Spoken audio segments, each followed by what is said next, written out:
Paano mag-encash ng JC Wallet, yung commission natin sa JC saka House of Franchise. So, bale ganito po siya. Mag-login lamang po kayo sa inyong JC portal. Ayan, so kapag ka nakalagin na, magpapakita po dyan yung pangalan nyo. Saka yung Big League Circle na kinabibilangan ninyo. Ako po ay sa Diamond. And then, i-click mo lamang po itong JC Wallet.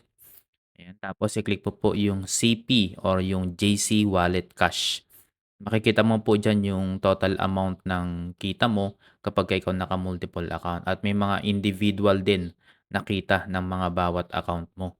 Alright, so ang gagawin mo lamang dito ay i-click mo lamang po yung Encash.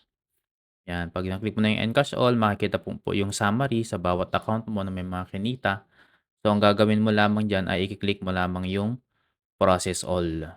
Okay, so kapag na-click mo na yung process all, sasabihin ng system na successful na yung pinag-encash mo and mache-check mo po sa mga account mo naging 00 na yung mga dating may laman.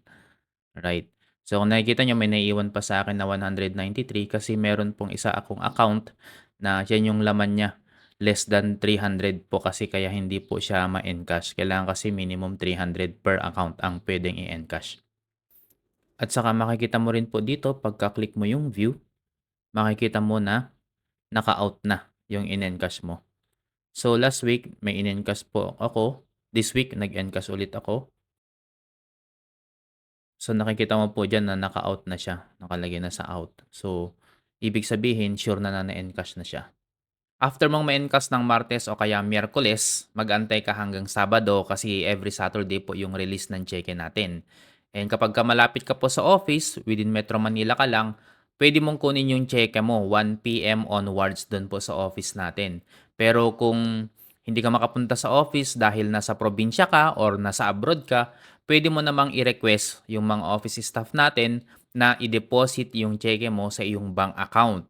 Dapat yung bank account mo ay BDO, BPI, Metrobank o kaya Security Bank. Sa apat na bangko na yan, lang pwedeng i-deposit ng mga office natin yung cheque mo. Kung i-request mo today, i-deposit nila yung cheque mo next week or the following week.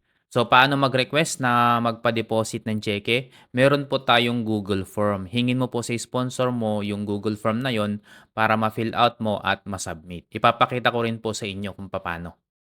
So, ito guys, yung request for check deposit. Ayan. Para po sa mga katulad ko na hindi makakapunta sa office para mag-collect ng cheque. So, ang gagawin mo lang, i-fill out mo lang ito, yung email address mo, first name, middle name, surname, account number, bank account. Dapat guys, BDO, BPI, Security Bank, saka Metrobank yung bank account mo.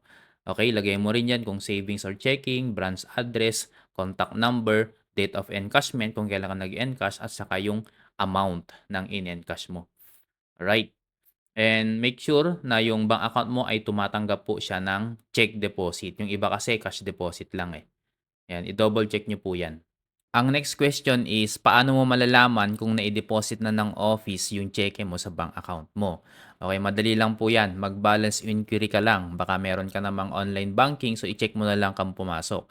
Pero kung wala, pupunta ka sa ATM para mag-balance inquiry. I-deposit mo ng office yan Monday, Tuesday, Wednesday, or Thursday. So, kung hindi pumasok ng Monday, malamang Tuesday papasok yon o kaya Wednesday. So, antayin mo lang. Huwag kang mag-alala kasi sigurado naman na papasok yon basta yung bank account mo ay tumatanggap siya ng check deposit. Okay? May mga bank account kasi na cash deposit lang ang tinatanggap. So, make sure na pwede yung cash deposit doon sa bank account mo. Congratulations sa iyong commission.